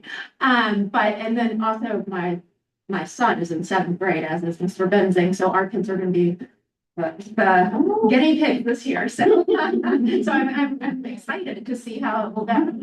So, thank you. And thank you. This is terrific that all the way from soup to nuts, that you've got the team, that there's buy-in from all the teachers and that they work so hard to make this their own, and that you have the learning targets, and that so teachers are clear, just like what you said, these are the targets, this is where we're going. These are what students can do, all those descriptors and all of that. I mean, this is like a great start to the year. And, you know, the fact that everyone is on board for differentiation. So I don't really have a question. I just am very thankful to come in and to hear this. This is great. So I appreciate it. Yes. Mr. Henry? I just want to say, again, thank you, for all the work you did this summer and all the teachers did this summer. It's great work. And when I listen to our professional educators here rave about something, then I know that's good feedback for me because, you know, I respect them a lot. So, you know, they're loving it. They must do it. So thank you for all your work and the team for this. The teachers did such amazing, just inspiring. It's really. Can I say something? All this is like visionary, and I just would like to mention that this was the brainchild of Dr. Merced and his vision for the district and his reason for recruiting you and Mr. Benzing and Ms. Mikowski into the team and building the team. And so I think that as we praise teachers, we need to praise our former superintendent for the work that is going to be his legacy in the district. And that idea of trying to continuously be guided by the strategic plan, that's really important. Yes. So thank you for saying that. I think that's really. Families. Okay, so this is fabulous. This is fantastic. My wife's been in ELA teacher here decade, and I find it implemented in supper. A famous strategy teacher, retired, named Jenny Scott. Okay, so you have like Barbara Shapiro, who's the famous AP teacher, who's teaching kindergarten. But every single kid I had all those years, I didn't get the first when I first started. Like they used to have subject tests. And like Barbara Shapiro was like Mrs. 800. Jenny Scott. She had a legendary way So the kids text all the time. Their grammar sucks. With test prep, ACT English section where they have to edit, that's where it shows up because they see semicolon, they see hyphen, and it's like a bug on which. I'm not saying distracting, because I'm talking rational. Okay, but I don't know the answer to this. But a regimented grammar, hit it every single year. Like you can do divergent thinking skills, you can do all kinds of writing. But if you don't know those skills, if you don't know the difference between a salutation, when do you use a colon and when do you use a comma, your boss might hate you. Okay? Well, that is. Yeah, and I'm just getting at, that part of this, that every single year, like the kids are, like, Yes. it used to be fact families for math when I was little, not invented math. It like, boom, grammar. Is that part of this? Yes, Okay, and that's so what I care.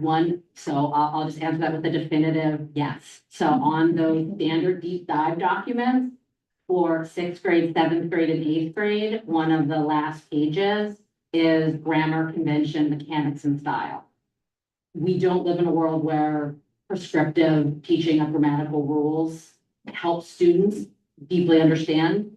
But when we think about grammar as the logic of the language, and we think about these are the logical pieces that we want you to understand, then all of a sudden memorizing the 7 rules of using a comma, it's not something you have to recite those rules by rote, because we will learn this is how the sentences work. Well, so that's the whole, to me, that's the good whole language method of doing it. But I guess what I'm saying is, it's 6, 7, 8, 9, 10, 11, 12. Because this new generation, when it comes to texting, they lose all kinds of convention. And then it comes into their writing skill. And some of us don't develop, like, I was out to lunch as a 6th, 7th, 8th grader. I was like the low hanging fruit until I later, like, half my life woke up. And so I would have missed all that teaching. And the other really nice thing is we are putting in place this year in grades 6, 7, 8, and 9, a resource called No Red Ink. Okay. And No Red Ink provides instruction and provides recursive review of those specific grammar skills. And it includes. Yeah, no, but so to answer your question, yes, those pieces are there and we're really excited. And the teachers are excited for No Red Ink. You know, though, I don't want to date myself, but I remember when I was in elementary school, after 5th grade, you didn't get any grammar. Like if you didn't know how to put a comma, semicolon, and a lot of that wasn't taught. You didn't get that in 6th, 7th, 8th, and 9th grade. So to know that you're bringing that back, I would just one thing like to see cursive writing come back. Because many of the Gen X kids, if you write a note to them in cursive, they can't read it. I will shout out Mr. Cronin at SRF, still teaches cursive. Like it's big thing. Wes teaches it, the last 2nd and 3rd grade, 3rd and 4th. Yeah. We have other questions, comments from our family? Yeah, I do. Do we have a similar curriculum for the lower grades? 2nd, 3rd, 4th, 5th? So, and remember, right now, all of the curriculum work is part of a much larger cycle. Right. And so I know Dr. Moskowski will be able to speak about the curriculum work, but part of what we're always doing is showing you in process at these meetings as well. And different disciplines, different departments, different levels are entering the work differently in this 4-year process. Like we really believe in helping people live where they stand. And so I mean, what I liked about the way you broke down specific line item by line item, this is what we want kids to think when they're tackling narrative writing or whatever, perspective. Right now at the elementary level, I know they use writing rubrics and it's really subjective. Like if my son writes something, it's just like him meeting 4 or 5 different like high level. And then when you look back at the PA state standards, it's like, well, I can't tell just from the writing rubric if my son's actually meeting all these listed standards in the PA state, standards book. So I love what you did, and I would love to see it in the elementary school, like, where are we in that? We're not gonna do that work, or? Are we doing that work? We are doing a lot of work in literacy in elementary, and we've been talking about it. One of the areas that we will be focusing on is writing as part of the revamping. Yeah. Please understand that this school district has had the same literacy framework for 10 years with no revamping, and the revamping started about 4 years ago. So K2 literacy had the same textbook, no curriculum for 10 years without any revamp, without any professional learning. 4 years ago, we did a full revamp of the K2 literacy program. Now we're moving into 3-5. You cannot do everything at the same time. It's not possible. It's not possible for our teachers to do this all at the same time. Right. There's a need for it. Absolutely. There was a need 10 years ago. Yeah. And it did not happen. Yeah. So the expectation that everything will be done within the period of time, because now this is coming up, as I am sure at the high school, there are some needs, middle school, there are some needs. Mr. Benzing just did a full revamp of the math program in grades K-8. All of this cannot happen at the same time. Is there a way It's the we same can get teachers. from the work group that you're I doing? keep getting that question. Yeah. And we've had at least 3 or 4 educational affairs committee meetings where updates were given and posted on the website. We just have started working on actually at the elementary in literacy alone. Yeah. I do not know about other content areas and other grade levels, Mrs. Risha, but I do know that in grades K-5 literacy, we've just been revamping our website with links Okay. to what we're using, what we are doing, Okay. to answer some of these questions Yeah. about what are we doing, Yeah. which again, 10 years ago, it seems nobody was asking those questions for 10 years. And then now that so all of our curriculum, all of our programming, everything that we've done in K2 and now moving to 3-5 is standard Bs. We actually started that work in elementary before we even got to anywhere else. Yeah. Okay. I look forward to. So I'm not cutting you off, but I was not, tonight, I was not talking about K-5 literacy because it will take me a long time to talk about K-5 literacy, and it is a full conversation with, I'm sure, with a lot of questions as I typically get. But we started this night with special education talking about the ESY camp. We also make sure that we have access and opportunity for all of our students, including our students who are in the English language development program, meaning our students who are in this program to learn English because English is not their first language. So we have 2 camps that have been happening, and this happens every year. We have never hosted one in my time at WSSD. But we do work closely with the transportation department, and Erica Frizzoli, one of our EL teacher, I have to give a major shout out, as well as Patty DeFario and Nancy Highland from transportation, because they work to coordinate so that our EL students can attend those camps that are half-day camps. One was at Linwood Elementary for our elementary students and Northley Middle School for our secondary students. The theme this year was making the world a better place.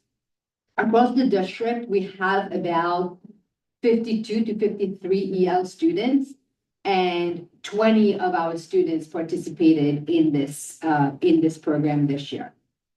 I will say that the recruiting and the advertising for this program starts as early as April, because to reach out to all of our parents, especially with making sure that they have access to the participating in the language that they will understand, making sure that they're getting the information, making sure that they understand where transportation will be and how the students will be picked up. It's a big effort, and it's coordinated through my office with Erica Rizzoli and the transportation department.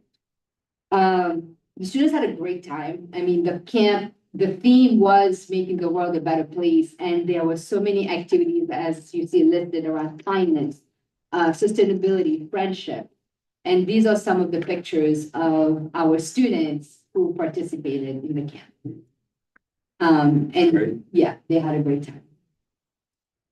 The next thing I'm going to talk about is our new teacher academy. So we welcome every year new teachers. It's how the business is run. Teachers retire, teachers leave, we hire more teachers. And every year we make sure that we have a theme for our new teachers. So if you look around the room right now, you see these t-shirts that are framed. Every year we have a theme and we frame them for the year of what we're doing for New Teacher Academy. This year we did it a little bit differently. We asked the teachers last year in our induction program to create a hashtag for the teacher of this year. And I did think of asking Mr. Henry to wear his t-shirt today. So that I know I completely forgot to ask you to wear your t-shirt. So the theme this year is Connection Starts With Me and You. And you can see the teachers wearing their t-shirts.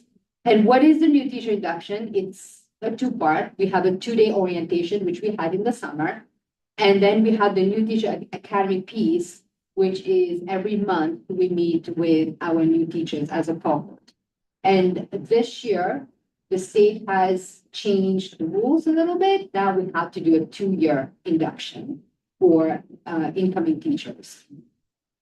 But we have some exceptions. So for example, if a teacher has already completed their induction program in a school district that we recognize and can produce their certificate of completion, they do a different path of that induction. But typically any teacher new to the district goes through the induction program because we want them to become acclimated to what we do as a district, the processes. You're talking about the tail. I will talk. Go back, show them the tails. That Mr. Benzing would like me to talk about the tails because I designed with Miss Riley, but I saw this in my vision of what Connection Starts With Me and You is, and with the It's crazy tails. Don't say the cougars. Panthers, and I think the tails are wonderful and that they tie everything together. It's like a genetic mutation. There we go. You got it out of Science unit. Thank you. I myself think Sorry. it's a piece of work. It's beautiful. It's beautiful. This year we had 27 teachers in our New Teacher Academy, and here are some pictures of them with the 2-day orientation, like I said. They got a chance to meet with all of our departments and representatives, administrators from each department, principals. They were given time to spend in their classroom and in their buildings. We had lunch with them. We also did a mentor session because every new teacher gets assigned a mentor. So we did we talked to the mentors. So if you look, right, the upper right corner where you have the little plant, every mentor and every teacher got those cubes, and they are seeds. And on there, they grow together because it's a journey that we do together. So the mentors got to plant their seeds, and so did the mentees. So that was, I know. Mr. Benzing made fun of me for that too, but that's okay. It's not my thing. That's all right. It's not your Very thing. So next year you have to find somebody whose plant actually grew, Right. so that they can bring it to You show. know, I was actually going to bring each one of you one of these tonight. Mr. Benzie told me no. I didn't know Yes. such thing. Again, I wasn't going to bring you one. Anyway, but let me talk to you about the bus tour. So the bus tour gives an opportunity. We take all the teachers on the bus, on this WSSD bus, and we tour the district, so they get a sense of where we are, how to get from one building to another. And you can all guess who the tour guide is, correct? And it's the ride of a lifetime, let me tell you. I mean, It's tradition. it is, Well, let's hope it's not the right of the wrong. you can talk about the bus tour, how about? Yeah, no, it's a fun opportunity, I think, for them to see, for the new teachers to see how much of a neighborhood school we really are. And how unique we are, but at the same time. In our culture and what we hold true. And my highlight is always when we see some students, we always do on their bikes or riding by, or running. This year they were running a lemonade stand. We pull over and I was like, who's your teacher? They might be on the bus. And the kid's face. You know, and then, this year there were two other teachers. Oh, Did you make a purchase?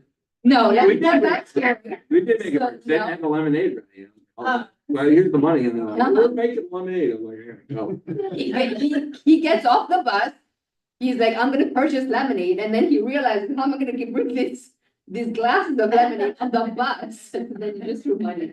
Yeah, really. But it was fun. They didn't have any of the. Would you like to That's- talk about the person that you just called out from the bus? That was I don't not a remember student? Oh, you don't remember, okay. So this was our new teacher. Yeah, it was a good 2 days. It was a good 2 days, and we are really excited. So we are going to have our first monthly meeting with them. And this number, the 27, will grow because not everybody was hired at the time of orientation, so we will see them. We did give them, in addition to, you can see they all wear the t-shirts with the logo on it. We gave them some swag for, Yeah, it was you know, fun. it was fun. And last but not least, first four, which is a tradition in the school district. It began last school year, really, where we spent, because just like with the new teachers, you know, connections, building relationship, making everybody feel a sense of belonging. We really want to continue doing that in the classroom also. So we spend a lot of our time during the opening days of the school year, building relationship, instilling that sense of community in every classroom, among students, with teachers. It's about really getting to knowing one another in the hopes that this will continue throughout the year and making it intentional and deliberate so that we know each one of our students.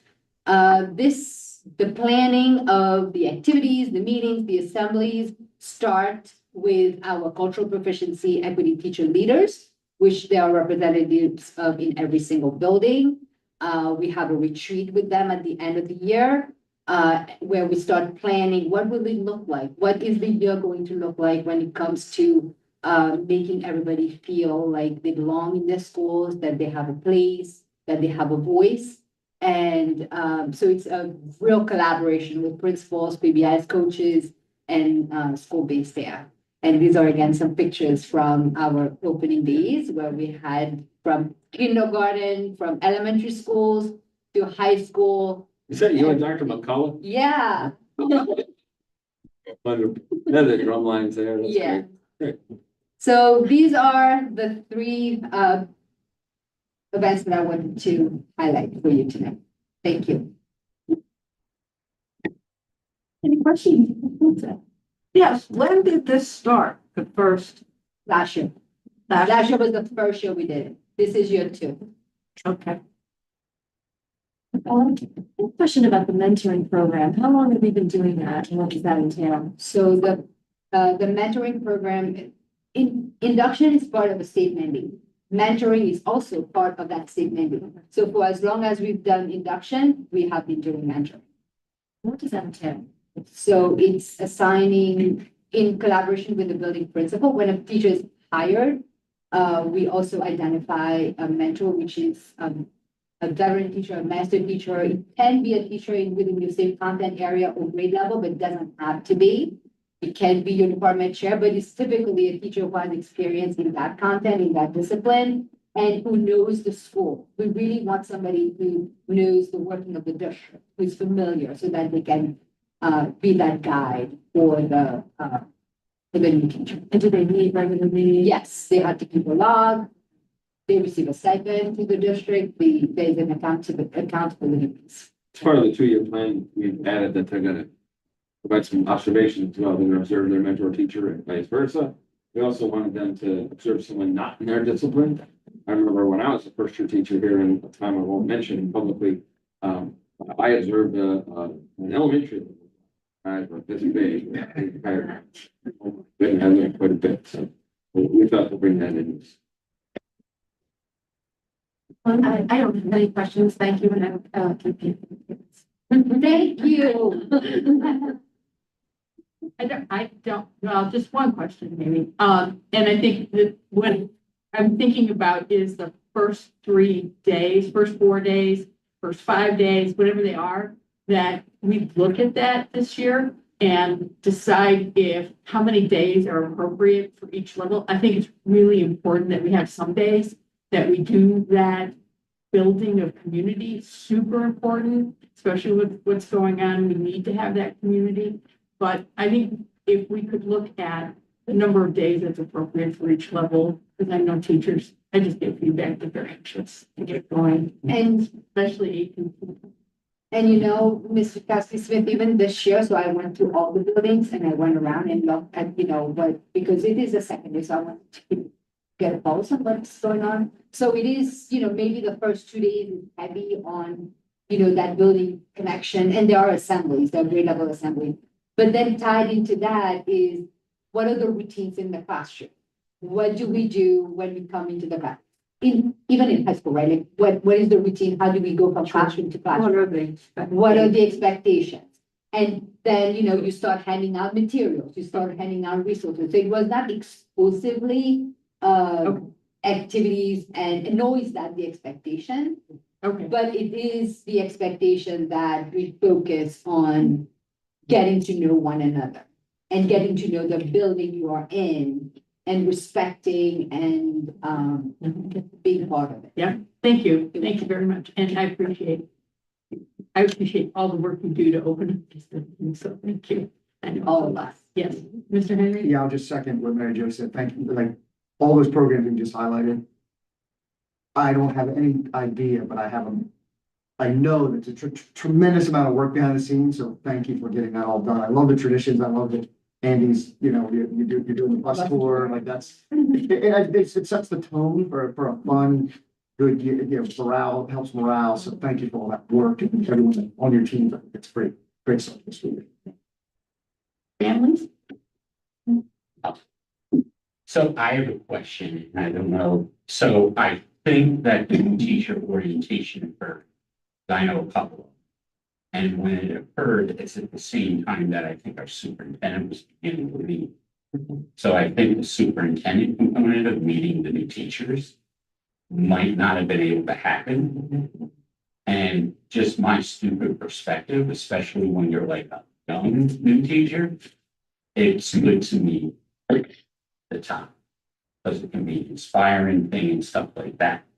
So I don't know if you guys met them as a board. So you met the new teachers, then that answers. No, we didn't meet the new teachers.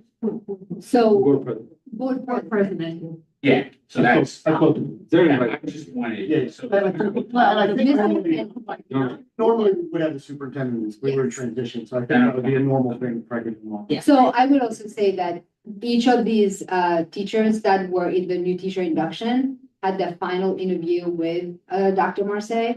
So they did, so this is part of what we do anyway. There is a section, on the agenda is superintendent address. It just didn't happen this year, and I kind of covered that. Yeah. But Mr. Henry was there to address everybody and to welcome everybody. Yeah, that's. And I can just add to that, in recognition of the point that you're making. Myself and Dr. Scanlon did make a point of visiting all the schools and every classroom and met so many. I reintroduced myself to the supervisors when I came in, because I met hundreds of people in the last 2 weeks. I can't keep everyone straight, but we have made a really concerted effort to do that.